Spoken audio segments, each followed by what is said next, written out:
අපි කරන්නේ අපේ පිළිවෙලින් නිදහස් වෙන්න ඕනේ. දෙමාපියෝ කියන දේ කළා නම් එහෙම මෙතන අපි කරන්නේ දෙමාපියන්ගේ පිළිවෙලින් නිදහස් වෙන්න කරන්නේ. නමුත් භාග්‍යවතුන් වහන්සේ දීපු දෙයක් දේශනා කරපු දෙයක් අපි කරනවා.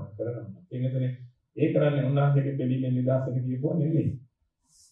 ඒක වෙන්නේ භාග්‍යවත් කියන දත්තට එනකොට දෙවියන්ගේ උන්වහන්සේ භගවා කියන නාමය ලබද්දී දෙවියන්ගේ සියලු බැලීම් දුරු කළා තිබුණේ. බුද්ධ රාජ්‍යයට පත් වුණා කියලා කියන්නේ කෙනෙකුගේ සියලු බැලීම් දුරු කළා හිටියේ වෙනකොට උන්වහන්සේ. එහෙනම් මේ මහා බැලීම් දුරු කළා නම් හිටියේ දෙවියන්ගේ ඒ වෙනකොට දැන් ඔබ කල්පනා කරලා බලන්න. උන්වහන්සේ දේශනා කරපු කිසි දෙයක් බින්දු මාත්‍රිය දෙයක්. ඔය ත්‍රිපිටකයේ තියෙන උන්වහන්සේ දේශනා කරපු දේවල් වලින් අපමණ වේ නෝර ප්‍රමාණය විතරයි වෙන්නේ. උන්වහන්සේ මේ වගේ බුක්තානුමෝදනාවක් කරනවා නෙමෙයි දානකට වැඩියක් කරනවා. මේවට කියන්නේ බුක්තානුමෝදනා කියලා.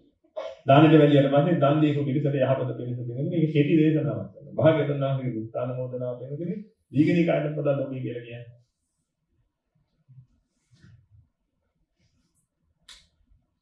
මේ අපි කතා කරනවා වගේ නෙමෙයි මේ වගේ 100,000 ගුණයක ස්පීඩ් එකකින් භාග්‍යවතුන් වහන්සේ කතා කරන්න පුළුවන් මොකද කටහඬ පැහැදිලි. අපි මේකට මේ කතා කරන්නේ ඔබට මොකද තේරෙනවද මොකද තේරෙනවද? අපිට විදිහට තේරෙන්නේ නැහැ. යන විතරයි. ඒක අපි කතා කරලා පරිපූර්ණ කතාවල් නෙමෙයි. භාග්‍යවතුන් වහන්සේගේ කතාවට මෙතනින් අෂ්ටස්වර ස්වර 8කින් හැදිලා තියෙනවා කියලා කියනවා. මහා බ්‍රහ්ම ස්වරයක් තියෙන කියලා බලන්න. හරි පැහැදිලි කියන කතාව. ඉතින් සිස් මහා පුරුෂ ලක්ෂණ දින උතුමන්ගේ හැකියි.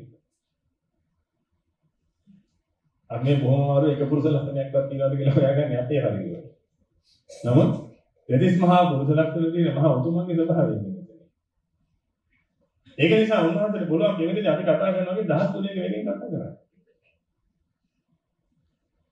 එහෙනම් ඉතින් බලන්න කොයිතරම් ලොකු දේශනාවක්ද තියෙන්නේ කියලා. නමුත් අපිට ත්‍රිපිටකයේ තියෙන්නේ ඒක සාරාංශගත කරපු කරුණු ටික. කමක් නැහැ.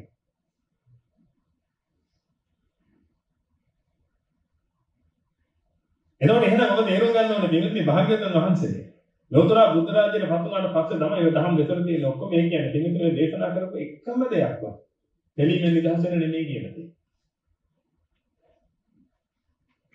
එහෙනම් ඔබ විසින් කළ යුත්තේ දෙවියන්ගේ යන්නේ ඒක ඔබට සාර්ථක වෙන්න ඕන නම්.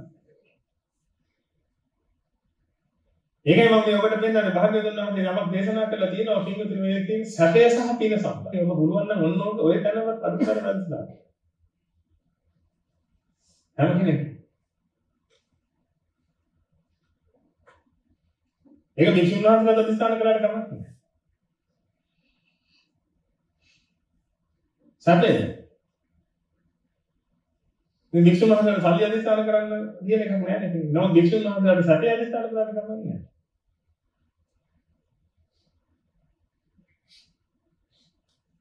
අලංගේ සමනේ දානාලි ධාතුන් අලං පුඤ්ඤානි කාතුන් මනුස්ස භූතස්සාපි උපකාරානි පුඤ්ඤානි දේව භූතස්සාපි උපකාරානි පුඤ්ඤානි පබ්බවිතස්සාපි උපකාරානි පුඤ්ඤානි සුමන සූත්‍රේ භාග්‍යවතුන් වහන්සේ දේශනා කළා. සුමනාවනි දන් දිය යුතු මේ පින් කළ යුතු මේ දෙවියෝ වහුටද මනුස්ස වහුටද ශ්‍රමණ වහුටද මේ පින මහෝපකාරී වෙනවා.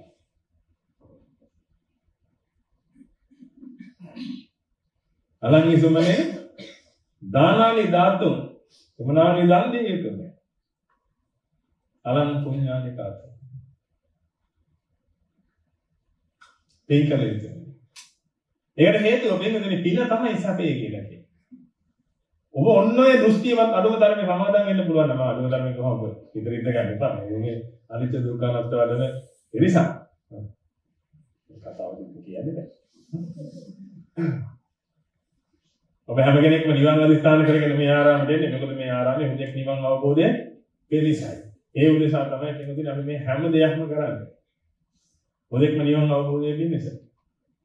නමුත් මේකෙන් නිවන් අවබෝධය පිණිස අත්‍යවශ්‍ය කාරණාවක් පින කියලා කියන්නේ. සල්ලි නෙමෙයි ඒකයි මම ඔබට කිව්වේ. පින අවශ්‍ය. සීල ශාවිකා මහත්මියකට සල්ලි නෙමෙයි.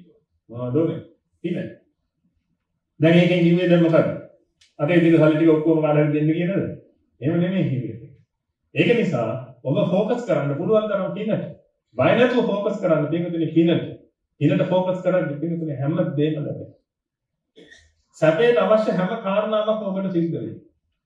ඔබට භාග්‍යතුන් වහන්සේ විශ්වාස නම් පින්වතුනි උතුම් ශ්‍රී සද්ධර්මයේ හැවත් මේ ලෝකයේ තියෙන යථාර්ථය මේ ලෝකයේ තියෙන සත්‍ය විශ්වාස කරනවා. ඔබ බය නැතුව පින්වතුනි පිනට හිත නැඹුරු කරා.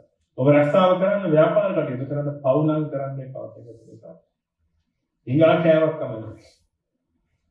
පරිප්පුයි බතුයි කෑවක් කමන්නේ නැහැ පින්වතුනි. පරිප්පුයි බතුයි ගන්න වතුරයි බතුයි කන්න පින්වතුනි. පවක් නම් කරන්න එපා. පව කියලා කියන්නේ පින්වතුනි ඔබට මහා අයහපත පිණිස හේතු වෙන කාරණා.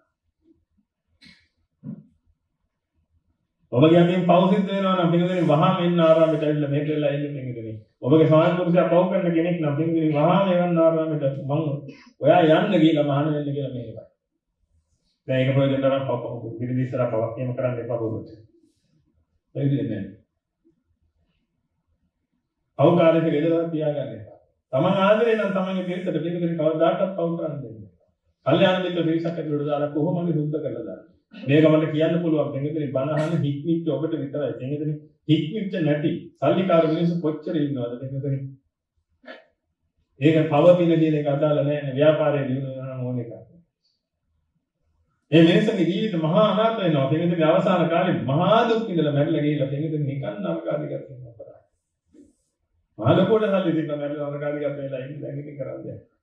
එහෙම සල්ලිකාරයෝ කොච්චර ඉන්නවද? මහලොකුවට සල්ලි තියාගෙන දෙන්නේ අන්තිම කාලේ දුක් විඳලා මැරලා ගිහිල්ලා. දැන් නරකාදී වල ඉන්න කෙනෙක්. දෙරේතේ කායවල නෙමෙයි. නරකාදී වල ඉන්න කෙනෙක්. මොකද හේතුව දෙන්නේ මේ මිනිස්සු විශ්වාස කළේ මුදල් තියනවා නම් සත තියනවා කියලා. ඒක නිසා දෙන්නේ මුදල් සැදීම උදෙසා කරන්න පුළුවන් දහබල වැඩ මොනවා හරි කරලා දෙන්නේ මුදල් හොයනවා. හේතුව අර වැරදි දෘෂ්ටිය. ඔබපත් වෙන හරි දෘෂ්ටියට මේ හැම කෙනෙක්ම වික්ෂුන් වහන්සේලා අනගාരികා සීල ශ්‍රාවක ශාවිකා උයැස්සි උපාසක උපාසිකා කියන ඔබ සියලු දෙනාම මේකෙන් ඔන්න දෘෂ්ටියටපත් වෙලා ඔබ සියලු දෙනාම අදිස්ථාන කරන්න කියන එකම එක කරුණා සැපේ. සැපේ කියන්නේ පින නිසා පින්තුනි ඔබ පින් කරන්න පටන් ගන්න ඇති. ඔබගේ රස්සාව ඔබ කරන්න පින්තුනි මේ හැම අවස්ථාවම ඔබට පිනක් කරන්න chance එකක් ආවොත් ඒක අතාරින්න එපා. පිනක් කරන්න පුළුවන් උපරිම chance එක තියෙන පින්තුනි සම්බුද්ධ ශාසනයක සම්බුද්ධ ශාසනයට කරන්න පුළුවන් උපරිම දේ කරන්න. ඒක පිළිගන්නේ ඒක රුපියල් සතම දෙන්න අවශ්‍යතාවයක් නැහැ සම්බුද්ධ ශාසනයේ. කාය බලය කියන එක, චිත්ත බලය කියන එක පිළිගන්නේ අසීමිත තියෙනවා. කාය බලය සමහරට පිළිගන්නේ තියෙන අඩුවෙන් එන්න පුළුවන්. නමුත් චිත්ත බලය කියන එක අසීමිතව තියෙනවා. කවුරු හරි කෙනෙක් පිළිගන්නේ ධාතු කඳුන් වහන්සේ ඉහි තියාගෙන යනකොට අනේ මොනතරම් යහපතක්ද? භාග්‍යවතුන් වහන්සේගේ සදාසිව කරුණුන් වහන්සේ ඉහි තියාගෙන වඩිනවා නේ කියලා පිළිගන්නේ හිත පහදව ගත්තා නම් මේ කරුණු ඉහි තියාගෙන ඉන්න මහත්යට වඩා ඉනක් යන්න කරගන්න පුළුවන්. ඒක දිහා බලාගෙන අදිස්ථාන කරපු නෝනට